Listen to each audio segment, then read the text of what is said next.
Hey yo guys, what's up and welcome back to Two Toe Tags Metal Reviews, and today we're getting our final review of Rivers of Nihil by Rivers of Nihil.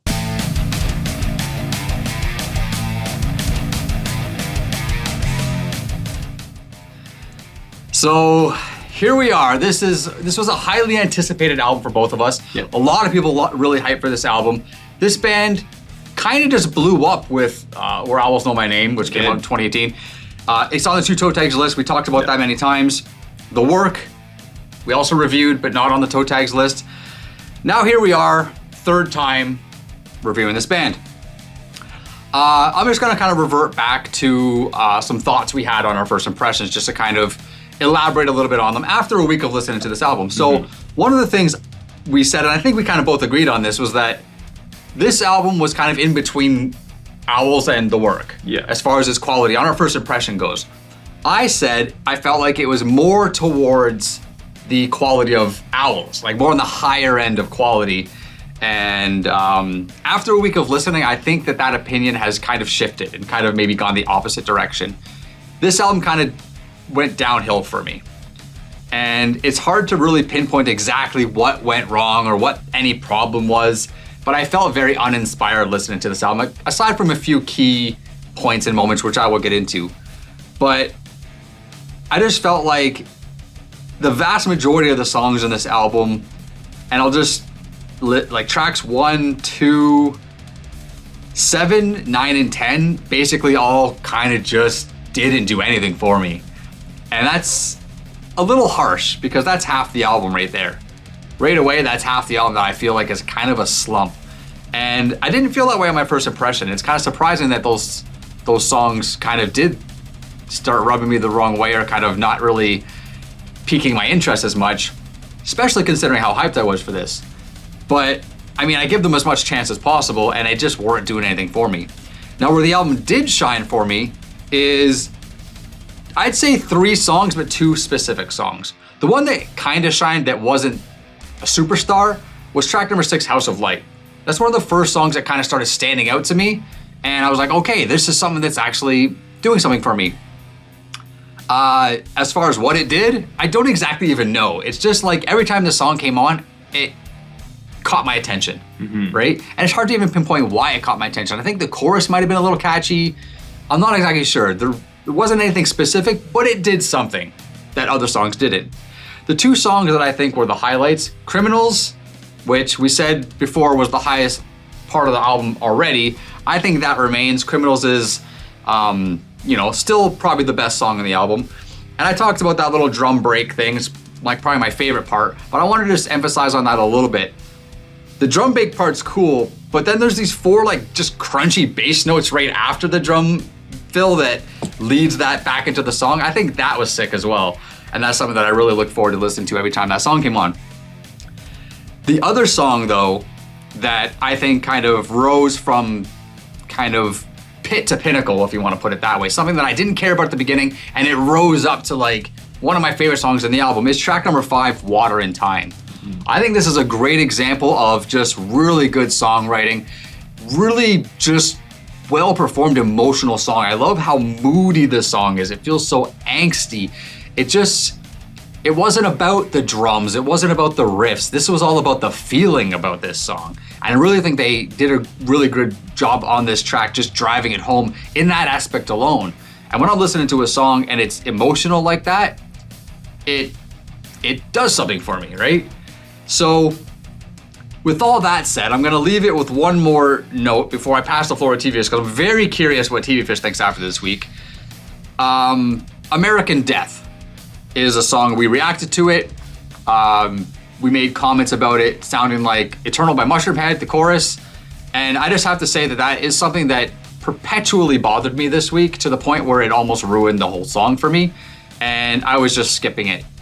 And that might sound babyish or childish or immature maybe, but every time that part came on, I got so disappointed that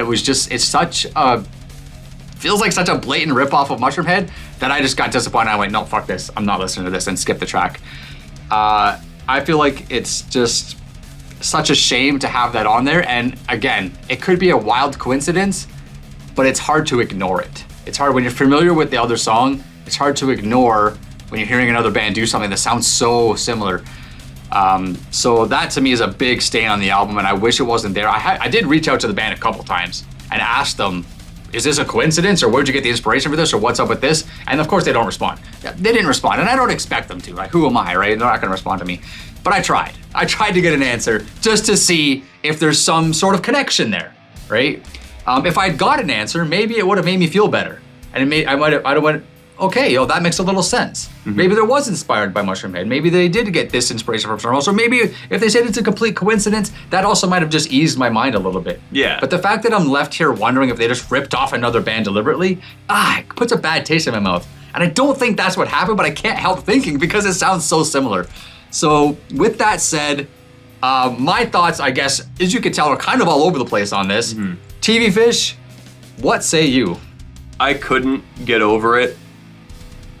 American Death? American Death, yeah. I couldn't get over it. I tried, I just couldn't. And we're in the same boat there. It's one thing for, like, there's tons of times on this channel where we'll talk about, oh man, this really sounds like that. Like, yeah, you can kind of hear it.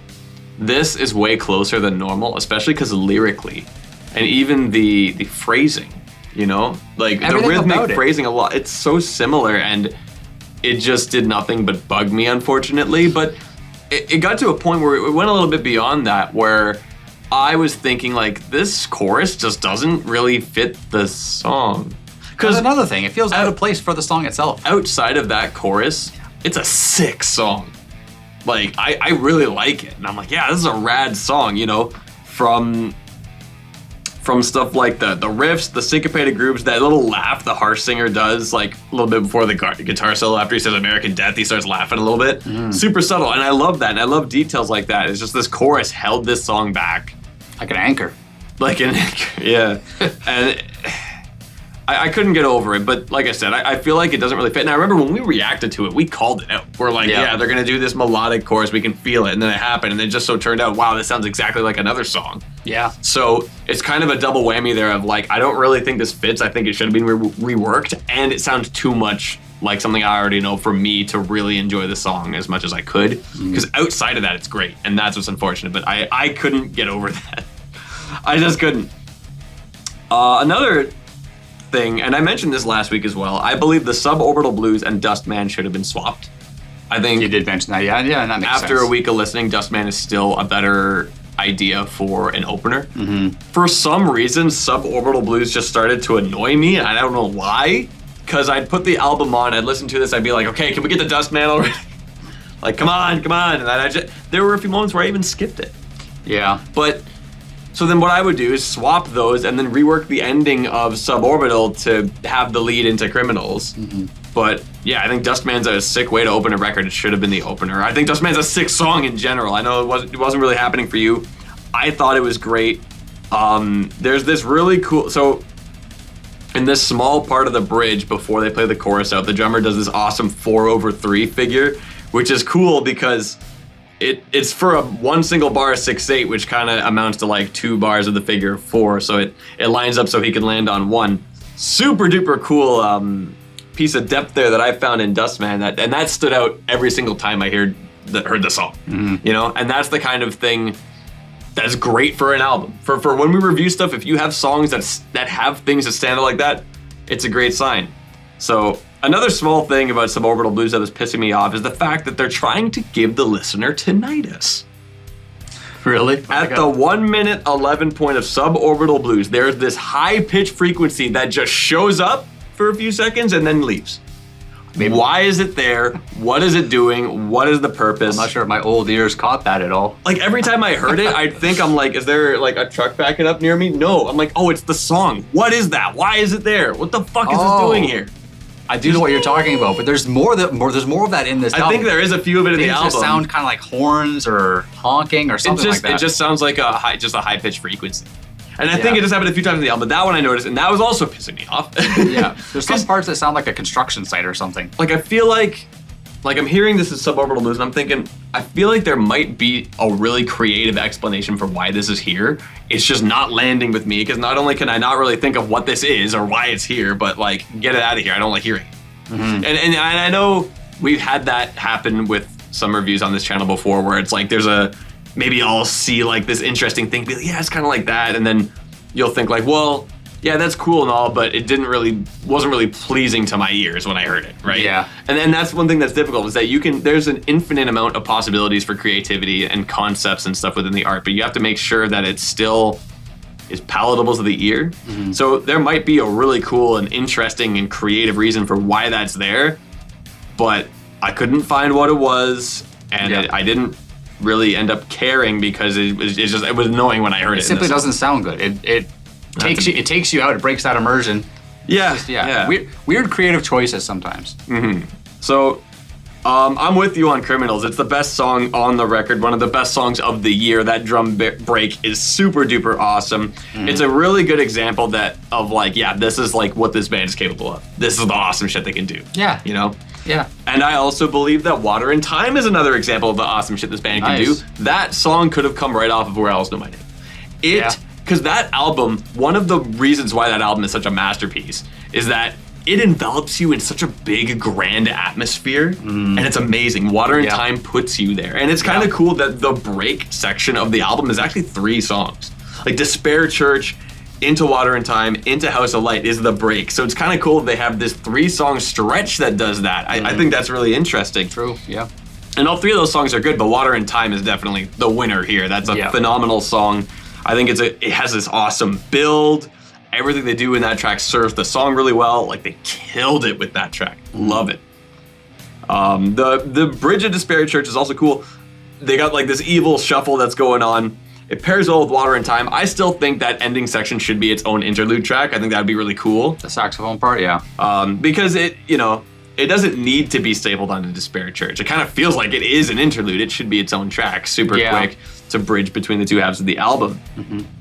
So, I know you mentioned the title track last week and how it really did nothing for you. I kind of felt similar. I got to a point where I was really trying to like, okay. I was expecting something special though, so I kind of in my head put it in this like realm of like this is gonna be amazing before I heard it, and then it was just kind of like an average song, and I went, oh. I mean, it's a fine thing. It's just like, I feel like, and here's an idea, rework it into being part of the logical end so that the last track of this album is this big 9-minute epic. I think that could have made it a little bit better. Because imagine if the track Rivers of Nile was this crazy 9-minute thing.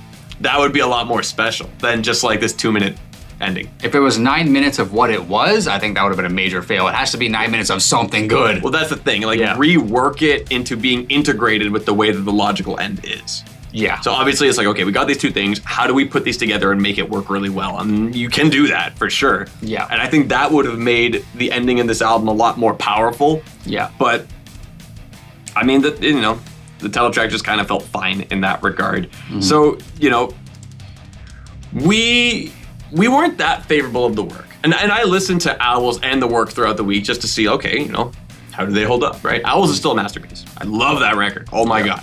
Mm-hmm. The work is actually a bit better than I remember. And I noticed that one of the biggest differences between that record and this new one is that the work was a lot more experimental. They did a lot more different things than they did on this record. They'll go for different styles. They'll go for things that, oh wow, they kind of went there. Those are the kind of moments that stand out. They are. And they're memorable. So then it just kind of gets me questioning, like, we really didn't like it in that moment. But you know what? It might be just because it was the album to follow up Owls. It could be that, yeah, and you're holding it up to the next one and comparing and all that stuff, yeah. So I hope this band doesn't end up kind of more like Behemoth, where they have that one album and that's the only thing people will ever compare anything to at that point. And it's tough. When you make a masterpiece like that, it's hard to follow it up. But listening to the work again, I'm thinking, wow, actually, they did a lot of cool and creative stuff here. This record feels a lot more overall consistent. It overall sounded more like the kind of thing Allegiant does. I feel like Rivers is a lot more of an atmospheric band, but they kind of didn't completely throw it on the wayside. They had that in there on this record, but it wasn't as present as some of the other stuff. Even on the work, they had some of that. But so it almost felt less experimental for this band. It kind of felt like a little bit more in the realm of average, but the songs were still generally good. Like, there were a few kick-ass, amazing, incredible tracks. Mm-hmm. For me, it was Dustman, Criminals, and Water and Time. Yeah. And then there's a chunk of songs where it's like, yeah, this is good. doesn't really hit those levels of amazing, but it's good. And then there's a few kind of issues here and there, which we've already talked about. Yeah. So I guess with that being said, let's rate this album. Okay. So rating an album like this is not easy. No. Because you go in super hyped, go in wanting to love this album. In my head, leading up to this was a toe tag album to me before I heard it. Which sounds crazy. But I, like you, went back and listened to Owls just to see my frame of mind. Am I having like an anti-Rivers week or something like that? No. Owls stands up. It lives up to its time. It's still awesome masterpiece, as TV Fish like to put it. I didn't get a chance to listen to the work again, which I should have. I really should have to help compare my scores to that. But I was left pretty disappointed in this album. As I said, there's a couple really good highlight moments. The rest of it kind of just didn't do anything for me. I don't really know what else to say. It landed at a 5. I give a lot of 5s. I don't know why. That's just how the scoring ends up working. Even if I gave American Death a decent score, it still would be a 5, right? It still would have been a 5, so it doesn't really matter. I gave American Death the lowest score possible, which is a 0. And a 0 on our rating scale basically means it's a song that in some way or another ruins at the album experience. Yeah, like it's basically that kind of rating says this album would be better if this wasn't here. Exactly. So it sucks, and it sucks for the reason why. And again, it didn't change the score even, because even if that wasn't a factor, it still would have been a 5. But I'm a little disappointed in Rivers for this. And the fact that they also self-titled this album, they had a self-titled song on this album, that also made me think like, this is our best work. This is us showing you what we got. This is us shining to the stars. And maybe to them it is. Maybe to a lot of other people it is. Maybe you guys think it is as well. But to me, it wasn't that.